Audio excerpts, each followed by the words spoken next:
Secretary General says aid has dried up and floodgate of horror have reopened in the Gaza Strip, where Israel has blocked the entry of all good and resumed the war against Hamas. Gaza is a killing field and civilians are in an endless death loop, Antonio Guterres said on Tuesday. His comment come after the head of the 6 United Nations agencies appealed to the world leaders to act urgently to ensure that the food and the supply reach the Palestinians there. Israel's foreign ministry also insisted that there was enough food in the Gaza and accused Guterres of spreading slander against Israel. Israel blockaded Gaza on the 2nd of March after the first stage of a ceasefire expired.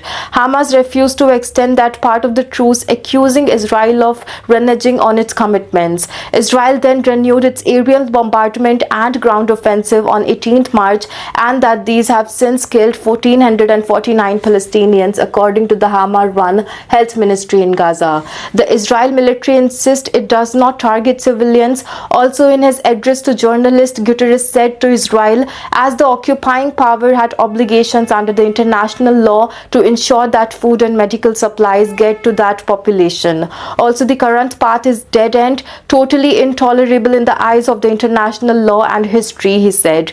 Responding to the comments, Israel Foreign Ministry said that there was no aid shortage in Gaza. As always, you don't let the facts get in the way when spreading slander against Israel, spokesperson Oren said. There is no shortage of the humanitarian aid in the Gaza Strip. Over 25,000 aid trucks have entered the Gaza Strip in the 42 days of the ceasefire, he added.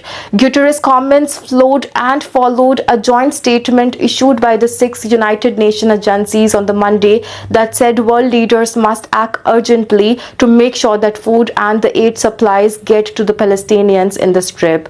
Gaza were trapped, bombed and starved again, the statement added. We'll have to see how the issues unfold.